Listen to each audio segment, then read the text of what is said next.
Astro गुरु channel के सभी दर्शकों को नमस्कार।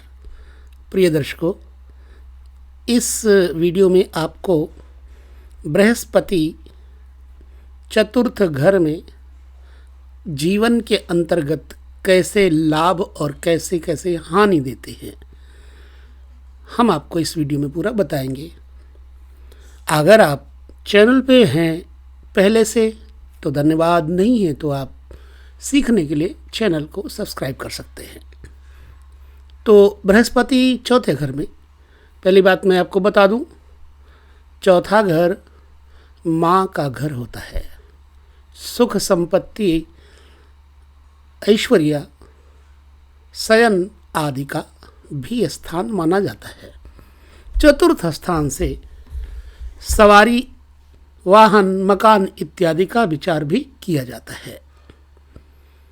मैं पहले बता दूं आपको कि पुरुष राशियां मेष, मिथुन, सिंह, तुला, धनु और कुंभ ये पुरुष राशियां हैं।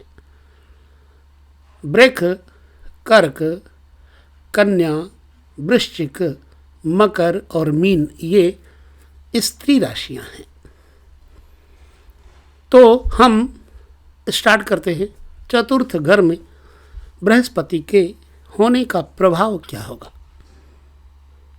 देखिए, हम पहले तो आपको कुछ उन पुराने मनीषियों की चर्चा, जिन्होंने बृहस्पति चौथे घर में या प्रत्येक ग्रह के हर घर का विवेचन किया है, तो हम उन प्राचीन ग्रंथ और लिपियों के अनुसार भी आपके साथ यह वीडियो शेयर करते हैं। मेरा प्रयोजन है सिर्फ और सिर्फ हम और आप मिलकर के ज्योतिष की संपदा को संजोए रखें। तो आइए देखते हैं। तो चतुर्थे गुरौ सति द्विजोच्चारितोऽपि प्रपठितो वेदघोषः, ये कथन है वेद का। जिस मनुष्य के जन्म लग्न से चतुर्थ स्थान में हो बृहस्पति, तो उसके दरवाजे के ऊपर बंधे हुए घोड़ों की हिनहिनाहट सुनाई देती है और ब्राह्मणों के द्वारा दिए जाने वाले आशीर्वाद के वेद मंत्रों का उच्चारण सुनाई देता है। अर्थात यह धनवान और ब्राह्मणों का आदर सम्मान करने वाला व्यक्ति होता है जिसका चौथे घर में बृहस्पति हो। इसके शत्रु भी इसकी सेवा करते हैं, लेकिन फिर भी ये चिंता युक्त रहता है। क्यों? देखिए, प्राचीन काल में ऐश्वर्य संपन्न लोगों की संपत्तिवत्ता का बाहरी चिन्ह क्या होता था? हाथी, घोड़े, और अब क्या है? कार, मोटर, वाहन इत्यादि। ठीक है। तो जिस मनुष्य के जन्म समय में बलवान बृहस्पति चतुर्थ भाव में हो, उसके यहाँ सदा ब्राह्मणों के मुख से वेदों का धनघोष और हाथी घोड़ों का कलकल शब्द सुनाई पड़ता है, और इस पृथ्वी पर शत्रुगण भर इसकी सेवा करते हैं। ऐसा जीवनाथ ने कहा हुआ है। महाराज काशीनाथ क्या लिखते हैं कि सुखे जीवे सुखी लोके सुभगो राजपूजितः विजितारिहि कुलाध्यक्षो गुरु भक्तश्च जायते। मतलब यह सुखी होता है, सुंदर और राजाओं में मान्य होता है, शत्रुओं पर विजय प्राप्त करने वाला और कुल में मुखिया और गुरुजनों का भक्त होता है। इसे माता, पिता, मित्र, वस्त्र, पुत्र, स्त्री, धन आदि का सुख पूर्णतया प्राप्त होता है। महाराज ढूंढीराज भी लिखते हैं कि इस व्यक्ति को, जिसका चौथे घर में बृहस्पति है, इसको मान और नाना प्रकार के वाहन इत्यादि की पूर्ण प्राप्ति होती है। सदैव आनंद मिलता है। राजा की कृपा से इसे धन प्राप्त होता है। फिर मानसागर क्या लिखता है? मानसागर में भी प्रशंसा की गई है चौथे घर में बृहस्पति की।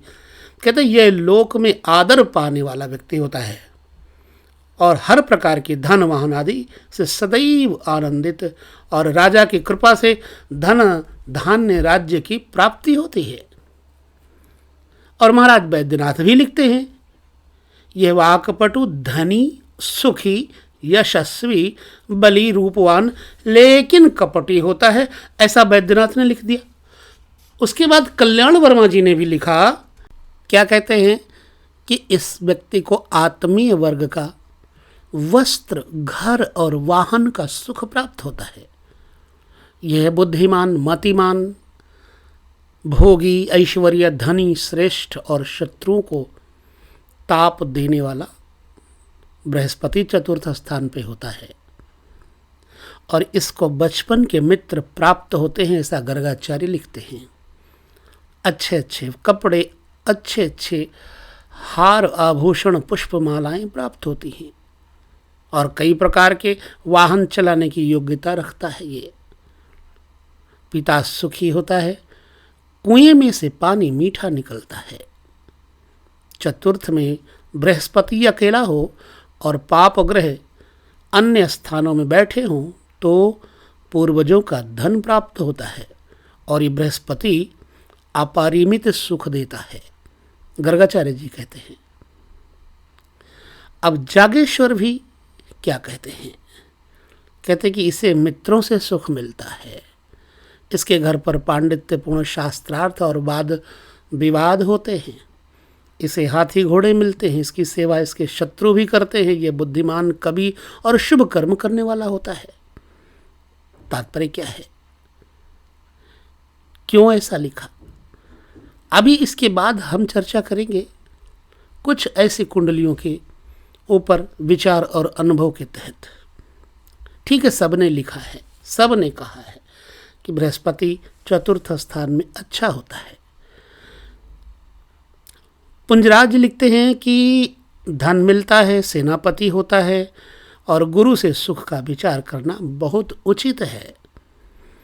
चलिए पाश्चात्य मत क्या कहता है। आयु के अंतिम भाग में विजय प्राप्त होती है। यह बृहस्पति बलवान हो तो पिता की स्थिति बहुत अच्छी होती है।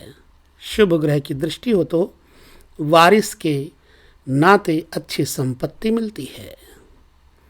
माता पिता पर भक्ति होती है और उससे अच्छा लाभ होता है। अब भृगु सूत्र में इसी पर विचार किया गया है कि ऐसा व्यक्ति चतुर्थ स्थान के बृहस्पति वाला सुखी, खेती बाड़ी वाला, क्षेत्रवान, बुद्धिमान और दूध दही से समृद्ध घर, सन्मनः मेधावी, भावाधिपे, मतलब चतुर्थ भावस्थ गुरु का जातक सुखी होता है। यह भूमिपति और बुद्धिमान, अच्छे हृदय वाला तथा मेधावी होता है। इसके पास अच्छा दूध देने वाले दुधारू पशु होते हैं, यानी कि ये पशुधन संपन्न होता है। यदि चतुर्थेश बलवान ग्रहों से मिला जुला हो और शुक्र चंद्र से युक्त हो या फिर शुभ वर्ग में हो तो मनुष्य की सवारी करने वाला होता है। ऐसे वाहन पर बैठता है मनुष्य जिसको उठाने वाले मनुष्य हों, जैसे पालकी, क्योंकि ये बड़ा जमींदार होता है। इसके पास सवारी के लिए घोड़ा होता है। इसका घर खूब बड़ा विस्तृत इमारत, हवेली होती है। यदि चतुर्थेश के साथ पाप ग्रह हैं तो,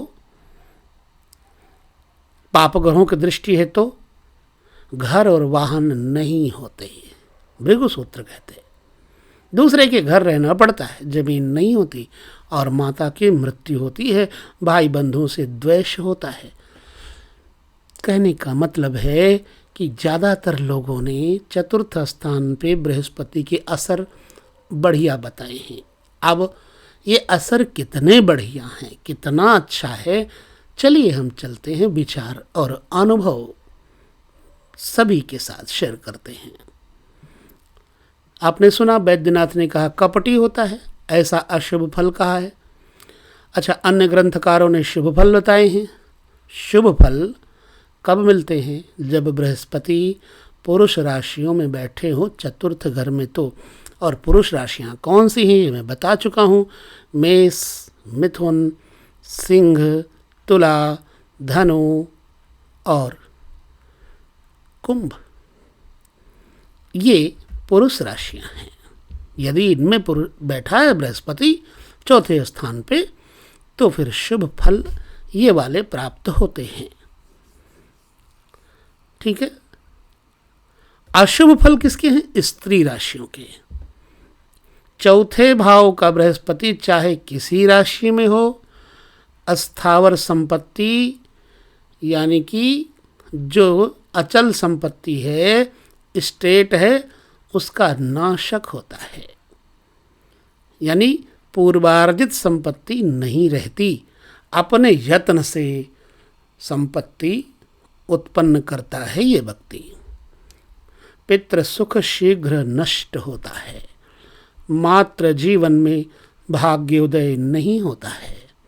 यदि माता पिता जीवित रहे तो इन्हें पुत्र उपार्जित धन यानी पुत्र के द्वारा कमाया हुआ धन का सुख नहीं मिलता।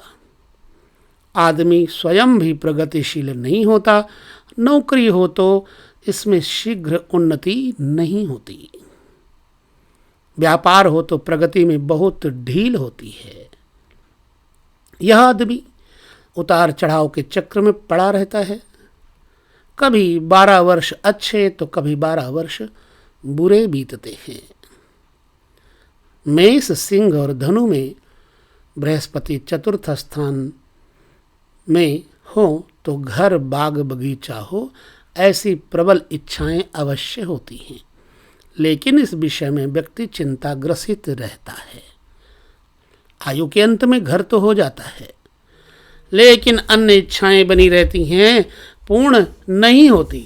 वृष, कन्या और मकर में ये गुरु हो तो द्रव्य और संतति में से एक का सुख प्राप्त होता है। मिथुन, तुला, कुंभ में इस गुरु के होने से प्रपंच की चिंता होती है और चंचलता जिंदगी भर बनी रहती है। अपनी स्टेट नहीं होती, संतान भारी संख्या में होती है, कोई एक गोदी पुत्र लिए जाते हैं। कर्क, वृश्चिक व मीन में गुरु हो तो दत्तक पुत्र योग की विशेष संभावना होती है। यदि दत्तक पुत्र योग फलीभूत न हो तो जन्मदाता माता पिता की दशा दयनीय हो जाती है। दुख, दरिद्रता, वनवास आदि कष्ट अनुभव में आते हैं। तो चतुर्थ भाव गत गुरु का सर्वसाधारण फल ऐसा है कि पूर्वजों की संपत्ति का नाश अथवा अभाव, परिश्रम और कष्ट से स्वयं धन का उपार्जन, उत्तर आयु में यानी कि उतरती हुई आयु में कुछ अच्छा, बुढ़ापे में और आयु के पूर्वार्ध में कष्ट होता है।